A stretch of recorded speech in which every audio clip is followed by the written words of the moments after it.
natoa msamaha ate kwa Gen Z in a very casual manner.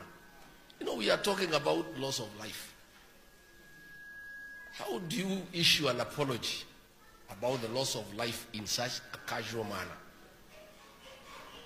If, William Ruto, you are serious about making an apology to the people who are abducted and those who are killed, wabile kijana bile alienda, tunataka wewe William Ruto uite hiyo wazazi pale mkiwa na hiyo mtu yako ya mkono, kwa sababu ndio ulitumia kuua hiyo watoto.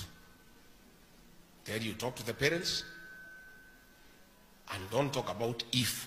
There is nothing like if. People died, people were abducted. There is nothing like if it happened. Na vile nimeona Raila amekuambia, na kwa sababu vile Raila amekuambia utafanya, because William Ruto kwa siasa yake yote anategemea huyu Raila. Sasa kile kitu Raila atamwambia atafanya.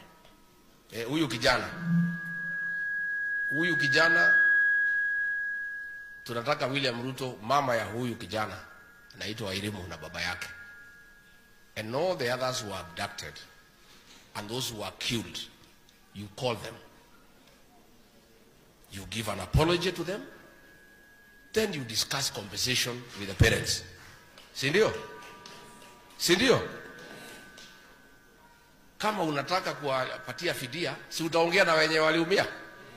Don't just talk casually. This is human life. So huyu kijana na wengine uite watu wao wote na wale walikufa waongeleshe sawa bidi. And we want to add also, ukishamaliza na Gen Z, I have been asked by the people to tell you also to remember wale watoto ambao walichomwa pale Kiambaa, wazazi wao pia uwaite. Si ndio?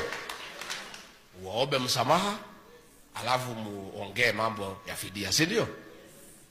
Because that's the way things are done in a civilized society.